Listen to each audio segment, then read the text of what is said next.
अरे राकेश छाड़ खाईठारे परिया बैग धरी कौन बोलुछु नॉनवेज किछि नेबुनी कि नॉनवेज सेगुडा नहले कोन खाइबा हेबनी। अरे मासो जाको पाटे टिके आमिष बाजिनी आ छाड़ खाई रे आमिष माडाटा हेबो ना मासो जाको निरामिष खाई पाटीटा पूरा जाईछि आज मांस टिके जमाणिया ही हेबो सेति पई तो भाउज आ पिला पूरा जीत करी बाजार पठिचंती पा चिकेन आ मटन सबुत्रु किले किले नै जाउछि घरे 3-4 प्रकार आमिष माडा हेबो दिन राति 2 ओली जाको नॉनवेज सेति पई आम छक मंगू मटन दुकान ता दुकानु स्पेशल मटन नै जाछि।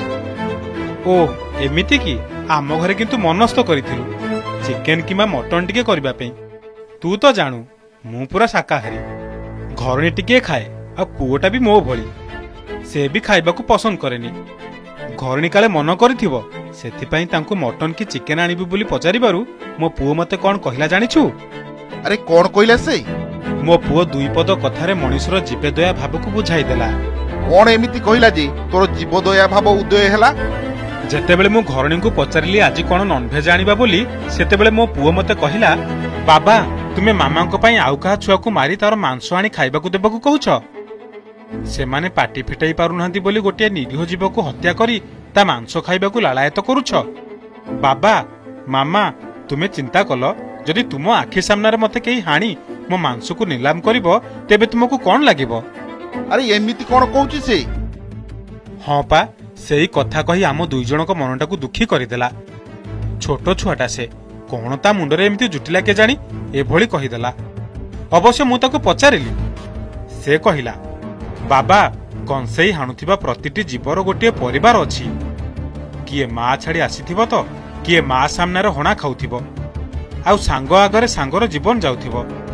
जनक उपरे पहाड़ पडुथिबा बेलकु पाखरे थिबा आउ गोटे जीवर छाती भୟରେ धड़ धड़ हेउथिबो सेमाने कोन मनुष्य पर अभिशाप पकाउ नथिबे मने मने सेमाने भी कहउथिबे काहे के छाड़ खाई आसुछि काहे के मांसलोभी मनुष्य गुडा हम आखि आगरा हम पिला छो को मारी शेष करि देउछि मते लागुछि तांको निश्वास रे ए पृथ्वी को विपत्ति पडुछि। ए छाड़ से कथा सेमिति देखले किछि खाई हेबोनी सेमान को जन्म तो कहार जीवर लालसा पूर्ण करिया पई ता छडा से छोटो छुआटार कथा सुनि जदी खाइबार बारण देखिबा ताला आमिष खाई परिबानी। हां सेटा भी ठीक कथा हेले से कहिबा पर ठारू मु भी चिंतारे पड़ी जाईछि एभली चिंताधारा हुए तो खूब कम मनुष्य पाखरे थिबो किंतु मु बेसी गर्व करूछि मो पुअर जीवदया भावना ताकु भल मनुष्य करी गढ़िबो अंतत पक्षे प्रति प्राणीर कष्ट को से अंतररु अनुभव करि पारुछि सेटा सुनी खुशी लागिला।